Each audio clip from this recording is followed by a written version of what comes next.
ఎప్పుడు ఒకే రకమైనటువంటి రోటి పచ్చళ్ళు చేసుకొని బోర్ కొడుతుందా?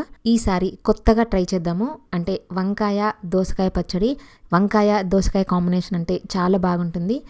వంకాయ దోసకాయ పచ్చడి ఎప్పుడైనా ట్రై చేసి ఉంటే తెలుసని, తెలియని వాళ్ళు తెలియదని కామెంట్ పెట్టండి.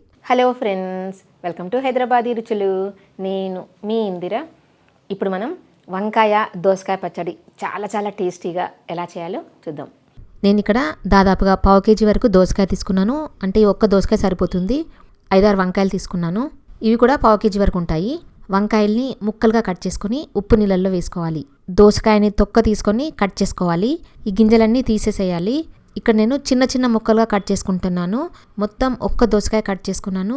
దీంట్లో సగం ముక్కల్ని మనం పచ్చళ్ళలో వేసుకొని రుబ్బుకుంటాము. ఇంకా సగం ముక్కల్ని ఇలాగే కలిపిస్తాము. అందుకే కొంచెం చిన్న ముక్కలు కట్ చేసుకోవాలి.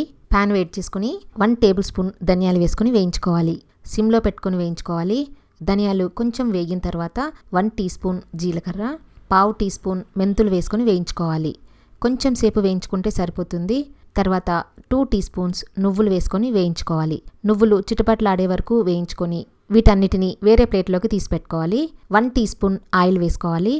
నేను ఇక్కడ wholesome would pressed groundnut oil వాడుతున్నాను. ఎలాంటి ప్రాసెసింగ్ లేకుండా, మినరల్ ఆయిల్స్ ఏమీ కలపకుండా తయారు చేసిన గానుగ నూనె. దాంట్లో 5-6 పచ్చిమిర్చి ముక్కలు చేసుకొని వేసుకోవాలి.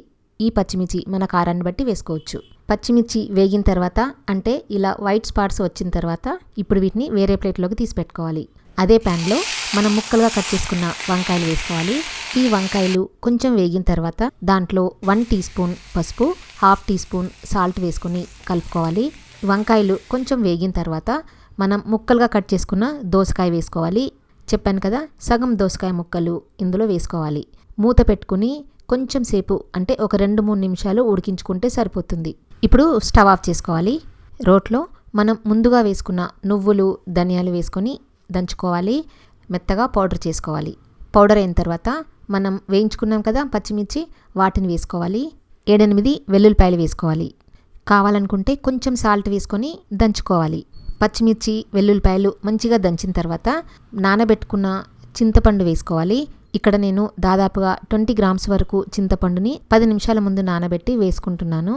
ఇప్పుడు దీంట్లో మనం వేయించుకున్న వంకాయ, దోసకాయ ముక్కలు వేసుకొని దంచుకోవాలి. చాలా బాగుంటుందండి పచ్చడి. మనం రోటితో దంచుకుంటే మాత్రం ఇంకా టేస్టీగా ఉంటుంది. కావాలనుకుంటే మిక్సీలో కూడా వేసుకోవచ్చు. ఈ పచ్చడి ఇడ్లీ, దోశ ఇలాంటి ఏ బ్రేక్ఫాస్ట్లోకైనా తినొచ్చు. చపాతీస్లోకి అయితే ఇంకా బాగుంటుంది. రైస్లో అయితే ఇంకా సూపర్ ఉంటుంది. మరీ మెత్తగా దంచాల్సిన అవసరం లేదండి. కొంచెం కచ్చాపెచ్చాగా ఉంటేనే బాగుంటుంది. తర్వాత మనం మిగిల్చుకున్నాం కదా దోసకాయ ముక్కలు, ఆ ముక్కలు వేసుకొని 1-2 సార్లు దంచుకుంటే సరిపోతుంది. అంటే ఆ ముక్కలు ఈ పచ్చళ్ళలో కలిసే వరకు మిక్స్ చేసుకోవాలి. ఇప్పుడు ఈ పచ్చడికి మనం పోపు వేసుకుందాము. నేను ఇక్కడ wholesome would pressed groundnut oil వేసుకుంటున్నాను.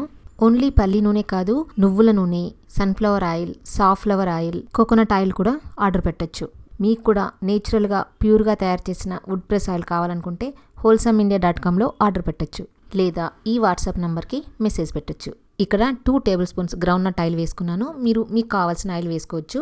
దాంట్లో 1/2 టీ స్పూన్ ఆవాలు, 1/2 టీ స్పూన్ జీలకర్ర, 2-3 ఎండుమిర్చి కొంచెం కలర్ మారిన తర్వాత కరివేపాకు వేసుకోవాలి.